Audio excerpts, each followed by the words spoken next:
যখন এসেছো তখন তো অবশ্যই করতে হবে। তবে তুমি যদি আমার একটা কথা রাখো,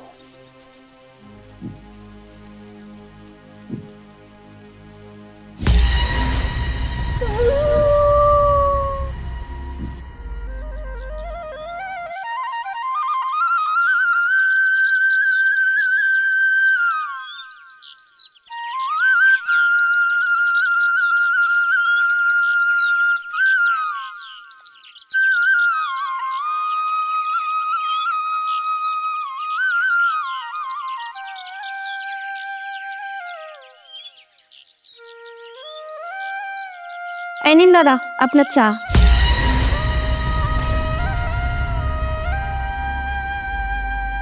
কি বৌমা, ঘরে এত নতুন নতুন কাচের গ্লাস কাপ থাকতে তুমি আমাকে ভাঙা কাপের চা কেন দিয়েছো? দেখুন দাদা, সব বিষয়ে এত খুঁতখুত করবেন না। বাড়ির লোক যা পাবেন তাই খাবেন, আর এই ব্যাপারে এত কথা বলার কি আছে? যাই হোক বৌমা, আমি কিন্তু কথাটা তোমাকে সেভাবে বলিনি বৌমা। তুমি কিন্তু মিছে মিছে রাগ করছো। যাই হোক, ওইসব কথা বাদ দাও।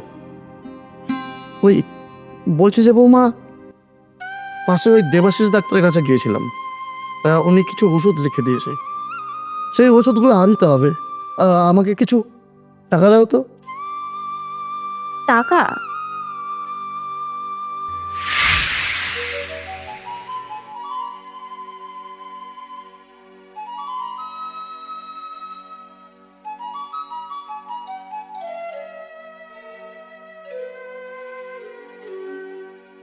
বলো কি বলবে? আমাকে এখানে আসতে বললে কেন?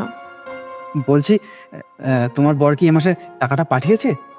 হ্যাঁ, সে তো কালকেই পাঠিয়েছে, আর টাকাটা আমার কাছেই আছে। কিন্তু কেন বলো তো? বলছি শোনো না, টাকাটা তুমি এখন আমাকে দাও, তারপর আমি 1 দিনের মধ্যে টাকাটা পেয়ে যাব, তারপর না হয় তোমাকে দিয়ে দেবো। প্রতি মাসেই তুমি বলে বলে টাকাটা নাও, কিন্তু একবারও ফেরত দাওনি। শুধু আমি তোমাকে ভালোবাসি বলে টাকাটা দিই। এই নাও, এর মধ্যে পুরো টাকাটা আছে। কিন্তু হ্যাঁ, এই মাসে অবশ্যই কিন্তু 2-3 দিনের মধ্যেই টাকাটা ফেরত দেবে, না হলে আমি সংসার চালাতে পারবো না। আচ্ছা ঠিক আছে, তুমি কিচ্ছু চিন্তা করো না। আমি কি তোমায় কম ভালোবাসি বলো? আর তোমার কষ্ট হলে আমার কষ্ট হয় না বুঝি? শোনো না, বলছি আজকে রাতেই দুষ্টু শোনার কাছে আমি কখন যাব? সেটা আবার নতুন করে বলতে হয় নাকি? যেমন যাও তেমন যাবে, শুধু লক্ষ্য রেখো ওই ভেড়াটা ঘুমিয়ে যাওয়ার পর। তা বলতে ওই পথের কথাটা মারা গেলে আমাদের রাস্তা একদম পুরো পরিষ্কার হয়ে যাবে।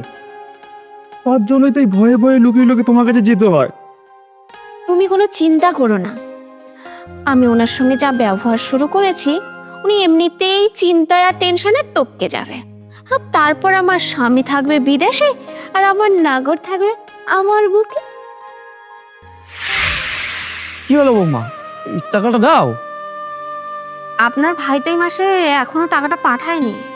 সে কি, শুরু তো মাসের 1 তারিখে টাকা পাঠিয়ে দেয়, আজকে 4 তারিখ হয়ে গেল, এখনো টাকা পাঠায়নি। বৌমা তুমি এক কাজ করো তো, ওই ফোনটা আমাকে দাও, ফোন করে দেখি টাকাটা কেন পাঠায়নি। সত্যি, আপনার বয়সের সাথে সাথে আপনার বুদ্ধিটাও চলে গেছে দেখছি। কোনো অসুবিধার কারণে হয়তো টাকাটা পাঠাতে 2-4 দিন দেরি হচ্ছে, তার জন্য আপনি তার কাছে ফোন করে টাকার কথা বলবেন। আর শুনুন, সামান্য একটু অসুখ হলে সঙ্গে সঙ্গে ওষুধের দোকানে গিয়ে ওষুধ কিনে খেতে হবে তার কোনো মানে নেই। যান, এটা ধরুন, মুদিখানার দোকান থেকে মুদিখানার বাজারগুলো করে আনুন, এর মধ্যেই ফর্দ রাখা আছে।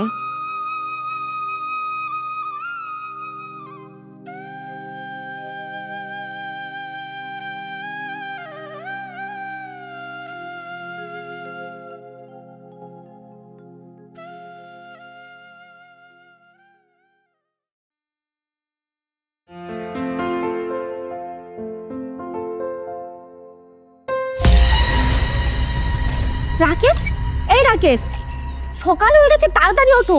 রাকেশ! কি বলছো কি, সকাল হয়ে গেছে? সর্বনাশ, আমি তোমার বাড়িতে আমার বাড়িতে যাবো কি করে? আর তোমার বাড়িতে বেরোতে গেলেই দাদার সম্মুখে পড়তে হবে। আরে না না, দাদা আমি ঘুম থেকে না ওঠা পর্যন্ত আমার ঘরের সামনে আসে না। তুমি এক কাজ করো, হ্যাঁ। তাড়াতাড়ি বেরিয়ে বাঁ দিকের গলি দিয়ে চলে যাও। আচ্ছা ঠিক আছে।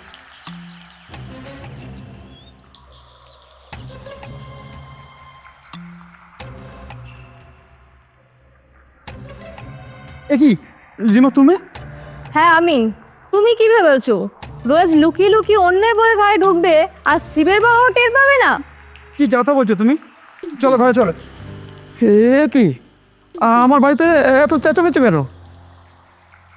এ কি রাকেশ, তুমি? আর রিমা তুমিও? কি কি হয়েছে? কি হয়েছে সেটা নিজের বৌমাকে ডেকে জিজ্ঞাসা করুন। স্বামী বাইরে থাকে বলে অন্যের বরের সঙ্গে পরকীয়া করতে হবে? এই যে রিমা, তুমি মুখ সামলে কথা বলবে। আমার বৌমার নামে একদম মিথ্যা কথা বলবে না। মিথ্যা কথা নয় শুনতে পা, আমরা অনেকদিন ধরে লক্ষ্য করছি, আর আমাদের গ্রামে এসব আমরা হতে দেবো না। আপনি একদম ঠিক কথা বলেছেন। তাই আজই গ্রামের নেতাকে বলে এর একটা বিচার চাই। হ্যাঁ হ্যাঁ, বিচার চাই। চলো।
দাদা আসবো?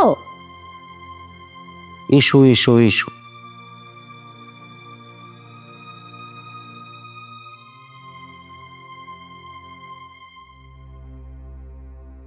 তোমাকে তো ঠিক চিনতে পারলাম না। আমি ওই সন্তর ভাই সুব্রতর বউ। ও, তুমি সুব্রতর বউ। বসো বসো বসো বসো। তোমার সঙ্গেই তো ওই রাকেশের, মানে কাল বিকালে তোমাদের ওই যে বিচারটা হওয়ার কথা, তাই তো? হ্যাঁ দাদা, আমি তাই জন্যই এসেছি। যদি কালকের রায়টা আমার হয়ে দেন তাহলে। তুমি নিজে যখন এসেছো তখন তো অবশ্যই করতে হবে। তবে তুমি যদি আমার একটা কথা রাখ। কি কথা বলুন না। শোনো, আমার এই ঘরের মধ্যে একটা পার্সোনাল সিসিটিভি ক্যামেরা আছে। আমার যখন মন চায় আমি তখন সেটা নিজে দেখতে পারি। তাই যেটা বলছি সেটা মন দিয়ে শোনো। তুমি ওই রাকেশের সাথে যা যা যা যা যা যা যা যা করেছ, আমার সাথেও আজ থেকে ঠিক তাই তাই তাই তাই করতে হবে। তবে শুধু আজ নয়, আমার যখন মন চাইবে, যেদিন মন চাইবে, মানে আমি তোমাকে যখন বলবো তোমাকে তখনই আমার সঙ্গে সঙ্গ দিতে হবে। কারণ ওই পার্সোনাল সিসিটিভি ক্যামেরা।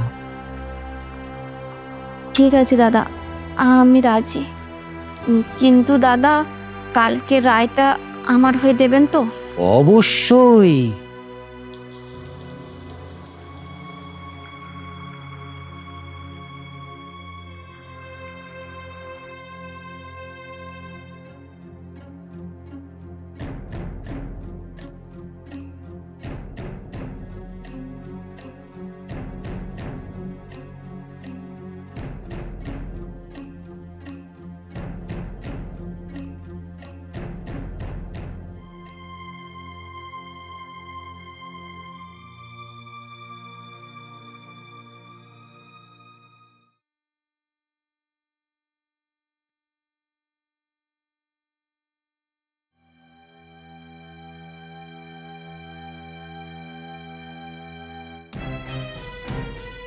কি বাবা রাকেশ?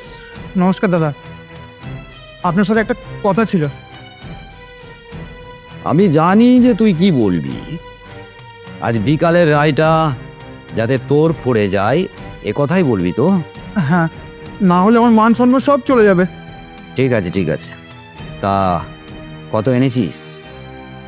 ঠিক বুঝলাম না তো দাদা। অন্যের বইয়ের ঘরে ঢুকে সারা রাত থাকতে পারো, আর নেতার কাছে এসে ওই বিচারের আশা চাইতে আসলে কি আনতে হয় সেটা জানো না? টাকা কত টাকা এনেছিস? বিশ্বাস করুন দাদা, এই মুহূর্তে আমার কাছে কোনো টাকা পয়সা নেই। আমি আপনাকে সব পরে দিয়ে দেবো। ঠিক আছে ঠিক আছে, তুই যা, আমি দেখছি কি করা যায়। যা। আচ্ছা ঠিক আছে, একটু দেখবেন দাদা। আমি আপনাকে কথা দিচ্ছি, আপনার চির গোলাম হয়ে থাকবো। ঠিক আছে, যা।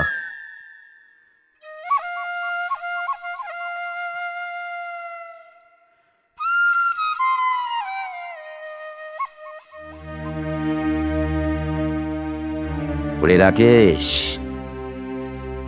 ওই সুব্রতর বউ কাল রাতে এসে সব বিচারের রায় করে দিয়ে গেছে।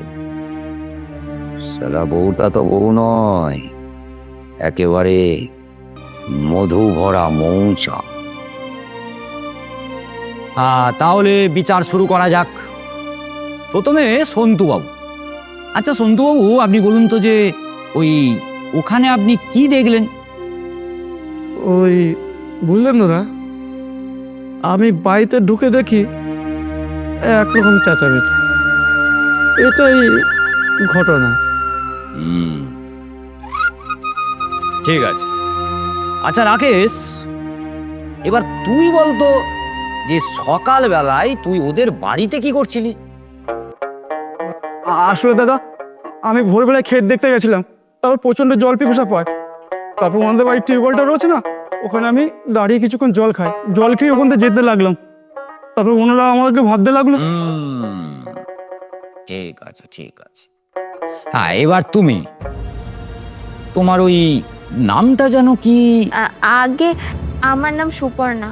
হ্যাঁ সুপর্ণা। বলছি এই ব্যাপারে তোমার কি বলার আছে? আমি আর কি বলবো দাদা, আমি নিজেই বুঝতে পারছি না যে ওরা আমার নামে কেন এত বড় একটা দুর্নাম দিচ্ছে। আর আমার আগের দিন রাতে খুব শরীর খারাপ ছিল, আমার ঘুম থেকে উঠতে একটু দেরি হয়েছে। আর আমি ঘুম থেকে ওঠার পর আমি সব জানতে পারলাম। এই তোরা গ্রামের সব ডেপো চ্যাংরা আছে, কি সব জাতা দেখিস আর কি সব জাতা বলিস? হ্যাঁ, আরে বাবা, এতে তো পরিষ্কার বোঝা যাচ্ছে যে এই ব্যাপারে এই মেয়েটা মানে ওই সুপর্ণার কোনো দোষ। দাঁড়ান,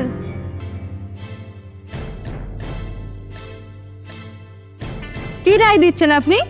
আমি ভোর থেকে ওর বাড়ির সামনে আমি দাঁড়িয়েছিলাম। আমি জানতাম ওই নষ্ট মহিলার সাথে আমার স্বামী আছে, ওকে হাতে নাতে ধরার জন্যই আমি ওখানে ছিলাম। এমন একটা শহর মাঝে এসে কথা বলছো, কে তুমি? আমি হলাম ওই রাকেশের বউ রিমা। আপনি গ্রামের নেতা, তাই আমরা আপনাকে মানি। তাই আপনি গ্রামের নেতা হয়ে বিচারটা সঠিকভাবে দিন। সালা একেই বলে পুরুষ মানুষের স্বভাব। রাকেশের ঘরে এত ভালো বউ থাকতে সে অন্যের ঘরে রাত কাটাতে যায়, আর সালা ওই বউটার বদলে যদি এই বউটা কাল রাতে আমার কাছে বিচার চাইতে যেত, তাহলে তো এতক্ষণে রায় বের হয়েই যেত। যাই হোক, এখন তাহলে আমি কি করব? কি ভাবছেন দাদা? ভাবছি ব্যাপারটা বড় কঠিন, তাই শোনো, এই বিচার আবার কাল হবে। ঠিক আছে। ঠিক আছে, ঠিক তো করবে রাকেশের এই বউ। কিছুক্ষণ পরেই আমি লোক পাঠিয়ে আজ রাতে ওকে ডেকে পাঠাবো। ও যদি আজ রাতে আমার বিছানাটা গরম করে দেয়, তাহলে ওই রায় ওর দিকেই চলে যাবে। আর যদি না যায়, তাহলে সুপর্ণার, মানে এটাই তো এই নেতার বিচার। হ্যাঁ।